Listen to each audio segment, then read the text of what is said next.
The amount of money that you bring in, a lot of times it just didn't make ends meet. Teresa Osborne is a middle school teacher in Belglade. Some of her relatives were interviewed for Harvest of Shame. It's almost like you were working for that day, and then the next day had to take care of itself, and it was hard to save and put away monies and stuff, so you always were looking for work. Osborne credits Harvest of Shame with making the rest of America look at how people who didn't have a voice were living. But there was also criticism of the documentary, even from some of the migrants themselves. Take Aline King, who was interviewed while she was picking beans. How much did you earn? $1. $1? That's right, $1. Years later, Aline King told the Sun Sentinel in Florida she actually made $10 to $15 a day. When CBS interviewed her, she said $1 because she'd only worked 2 hours. She had more hours to go. In one of the most dramatic moments in the documentary, producer David Lowe interviews Aline King's 9-year-old son, Jerome. He's watching his baby sisters. The camera cuts to the kitchen counter where flies swarm around a pot of beans. Then it cuts to a ripped-up section of the mattress Jerome sleeps on. How did you get that hole in that bed there, Jerome? Rats. The what? Rats. Jerome King is Teresa Osborne's cousin. That was not rats. That was just Mitch saying what it was, but... Jerome King. Yeah, Jerome. That was Jerome giving his depiction of what it was, but give him time to get it right. No, it wasn't rats.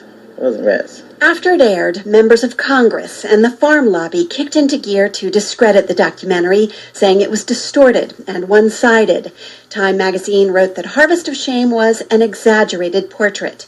But Greg Schell, an attorney with the Migrant Farm Workers Justice Project, believes the images of the working conditions for migrants spoke for themselves. The impact of Harvest of Shame cannot be underestimated in terms of what it produced. Schell says the documentary helped push forward legislation that was already pending in Congress, like funding for health services to migrant workers and education for migrants' children. Edward R. Murrow was a crusader.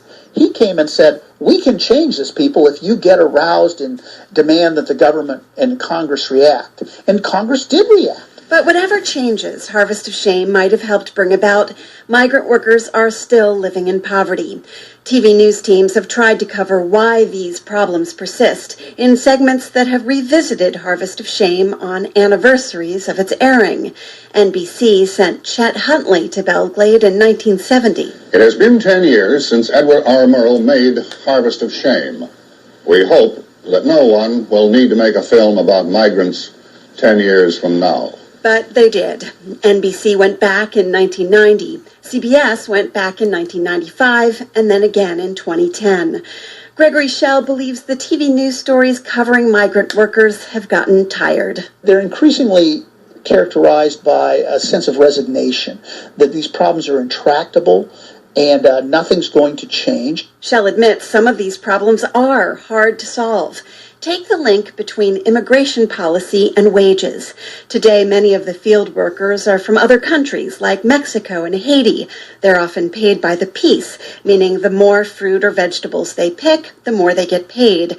And since 1966, they're also covered under minimum wage. Under the law, the worker is guaranteed the minimum wage no matter how many or how few pieces he picks. Now, if piece rates are set properly, the diligent worker will make well above the minimum wage. But because of a chronic surplus of labor, most piece rates are set very low, and the fastest workers cannot earn the minimum wage. But the workers don't understand the minimum wage guarantee. That's a secret the employers like to keep from them. Back in Belglade, Florida, men and women still gather around 5 a.m. in the same lot you see at the beginning of Harvest of Shame, waiting for buses to take them to the fields. Marlon, how many? 7? Huh? Same thing yesterday. 35-year-old Leroy Akins helps his crew leader find workers. He also makes boxes for the corn they'll pick that day.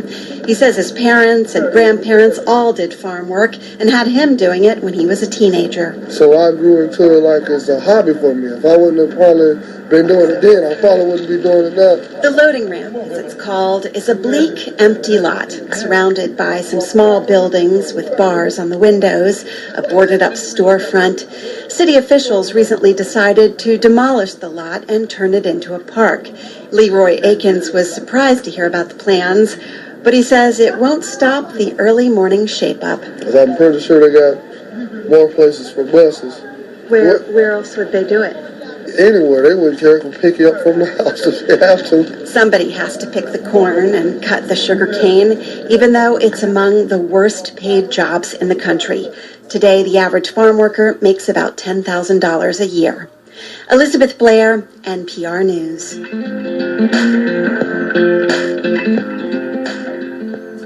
It's All Things Considered on WNYC. Stay with us. Headlines from NPR News and the WNYC Newsroom coming right up. And in just a little while, you'll hear about the price of a New York City taxi medallion. It is plummeting. And taxi cab drivers are blaming new transportation apps like Uber and Lyft. That story's coming up. I've been a pizza delivery guy for the last few years, paying off